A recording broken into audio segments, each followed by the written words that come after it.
As you guys know, I love The Adventures of Jimmy Neutron Boy Genius. It's funny, it's imaginative, and it has a lot of really cool sci-fi stuff that I absolutely ate up as a kid. However, not as many people are aware of its spin-off, Planet Sheen. As I'm sure you can tell from the title, I'm not a fan. I'm actually one of the only YouTubers that's tried to take a stab at Planet Sheen, and it's understandable why. And yes, I watched all 26 episodes to examine this show in its entirety. But that's enough introduction, let's get into what I think about the infamous, shocking, outrageous show that is Planet Sheen. For a show that takes place on a distant planet deep in space, the art feels super uninspired. There's some unique color choices since they often use purple, green, and brown, but besides using quirky, odd colors, I think it's fair to say that the design lacks character. It's definitely not a visually appealing show, and the title cards, character design, and environments are all, for lack of better words, ugly. I get that having a bunch of gross-looking aliens and weird environments might be a part of the aesthetic they were going for, but it doesn't add anything of worth other than disgust and unwarranted simplicity. Especially in the first episodes, you can evidently see mediocre aspects of the design. They heavily relied on reusing the same dozen or so background aliens, and a lot of the environments were extremely empty and lacking detail. But as the series progressed, they did make an apparent effort to improve some of these issues. The animation at first was pretty stiff and lifeless, particularly when there was supposed to be a fast motion, like a character jumping. They're animated to look really slow, but I think they got better at that down the line. A lot of the other CGI cartoons that were also airing at the time, like The Penguins of Madagascar or even Back at the Barnyard, look way better. Even though Planet Sheen was released in HD and produced roughly 10 years after Jimmy Neutron started premiering, dare I say, a lot of the animation and design in Jimmy Neutron looks better. I was easily able to recognize that it had more expressive character movements and more complex environments than Planet Sheen ever did. Besides sharing two characters, Planet Sheen really doesn't have anything to do with the show it spun off of. It's mostly about Sheen trying to adjust to life on Xenu, clearly unlike Jimmy Neutron, which is about a boy genius making inventions to solve problems. Not to mention, Planet Sheen clearly lacks the charisma that its predecessor had.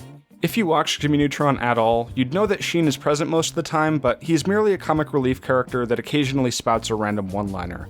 Although he had a very small amount of depth, all of his character traits can essentially be boiled down to two things. He's idiotic, and he likes a superhero named Ultralord. With that said, it was so stupid for Nickelodeon to give the green light to a show that focuses merely on him. Even in Sheen-centric episodes from Jimmy Neutron, like Sheen's Brain and Crime Sheen Investigation, he wasn't overly abrasive and shared the spotlight with other characters. I really didn't think it was possible, but I feel like Planet Sheen somehow dumbed him down to be even less of a character than he was before. I think they could have taken this spin-off as an opportunity to explore new avenues and expand upon his traits. Like, with him being 4 million light years away from Earth, they easily could have established more character by showing us inner feelings of isolation and culture shock. While the first episodes lightly touch on those topics, it's entirely for the sake of comedy. And that's fine, the show doesn't have to take itself seriously, but the comedy has to make sense, and it doesn't. It's a lot of Sheen blurting out bizarre things or making stupid choices just to be random. One of the biggest problems I have with Sheen in this show is that he's an unlikable leading character. You honestly don't want him to succeed, and you can't tell if his intentions are good or bad because most of the things he does seem unintended or out of nowhere. I've noticed that many people tend to blame Sheen being the main character as the primary reason for why this spin-off isn't good, but it's only one of the many problems that plague this show. The other characters are just as bland as the rest of Planet Sheen. Most of them can be simply summed up with an archetype. There's the token intelligent space primate, the ignorant emperor that has curiosity in the foreigner, the Amazon warrior love interest, an ineffective villain named Dorcas, and last, but certainly not least, Carl Wheezer, except, wait, he's not actually Carl Wheezer. I mean, he has the same voice, has a clear physical resemblance, shares the same personality traits, and even has the same parents, practically, but no, he's just a random Xenuian named Doppy. Now, if you're going to copy almost every aspect of Carl Wheezer and turn him into a different character, why not just use Carl Wheezer? He appears in a flashback, only to point out that Sheen's idiotic mind couldn't notice Doppy's resemblance. There's nothing clever about it whatsoever. Perhaps the most annoying character in this show is the Emperor's daughter, There's not much describing I can do for this character, so I'll let speak for herself. Sheenie, I'm gonna give you a whirly hopper! Whoa, wait!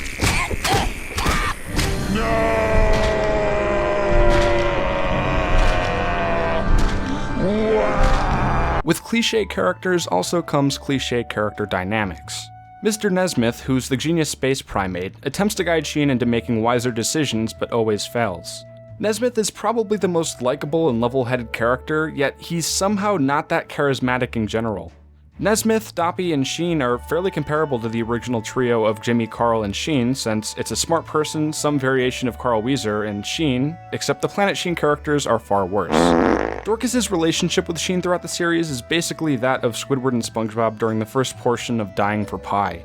He wants Sheen to be dead, but pretends to befriend him around others, and his motivations stem entirely from annoyance and jealousy. I can't tell you how many times I've seen that before. I'm not exactly proud of the fact that I've seen all 26 half hours of Planet Sheen, but having done that, I realized that a handful of episodes follow the same generic plot formula. They start with Sheen doing something stupid, following that something bad happens, usually as a consequence of Sheen's actions, and then Sheen unintentionally fixes the problem. Sometimes Dorcas will intervene by attempting to further Sheen's problem, only to have it backfire on himself worse at the end. As monotonous as formulaic plot structures are, they can work. Just look at Phineas and Ferb. The A-plot usually consists of Phineas and Ferb pulling off something extraordinary and Candace trying to get them in trouble. Meanwhile, in the B-plot, Perry the Platypus stops Dr. Doofenshmirtz from building a harmful invention.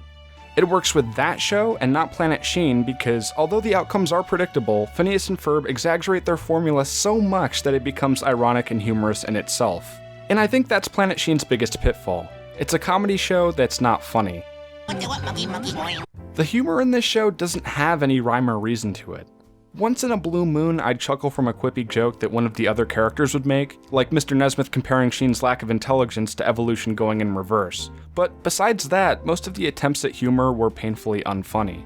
Like I brought up before, it's Sheen doing random things, not because they're funny or wacky, but because they're random. I got the best view in Xenu! I'm the luckiest guy in the world! Check out my megaphone! I'm going to wake up every morning and make this noise!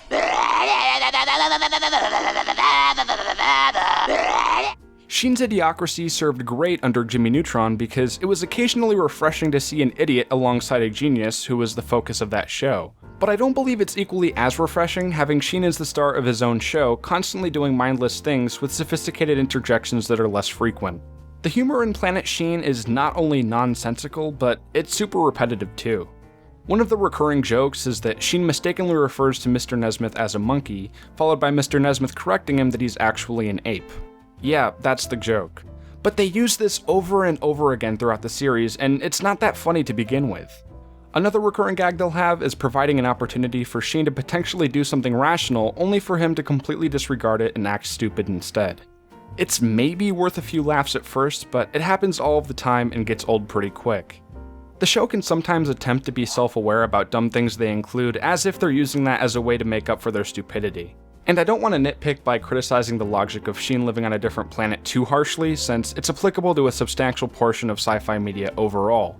But it's also really confusing when Xenu is essentially Earth, unless otherwise stated for the convenience of the plot. In the first episode, they tried making a joke about how Xenuians are ironically speaking the same language as Sheen, but it's nothing groundbreaking like Sheen's rocket ship. There's instances of Xenuians not understanding a simple Earth concept, or a character not knowing what the word awesome means, yet at the same time, some of these same aliens will spurt out oddly specific Earth terms like athlete's foot that don't even apply to their anatomy. You know, as a matter of fact, I think the intellect of Planet Sheen's humor is especially showcased in the lyrics of its theme song. I'll read off the lyrics. Dogs like cheese, cows like monkeys, Planet Sheen is oh so funky. Skateboards rock, shoes like feetsies, you are watching Planet Sheensies.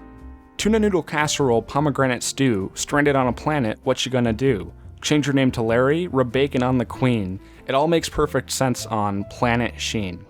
Yeah, you know what? That does make perfect sense on Planet Sheen. So, in summary, the show is comprised of mostly unlikable elements, suffers from a lot of lazy writing, and has virtually no reason to exist other than to serve as an example of what not to do. I don't believe it's the worst cartoon I've ever seen, but watching it was extremely dreadful, and I'm not sure if I would wish it upon my worst enemy. Hopefully Planet Sheen stays just as deserted as Sheen is off in space. I tried my absolute best to think of some positive aspects from the show, but I honestly can't. Well, it's like The Simpsons in that it can predict the future and offer some political commentary. No, really, they actually had an episode where one of the main characters was an unfunny Donald Trump parody named Tronald Dump, whose extremely clever tagline was, "You're discharged." I'm just joking, that was completely unrelated, but let's just hope that Nickelodeon learned their lesson and didn't try to make any more spin-offs with comic relief characters. Croissant, croissant, croissant.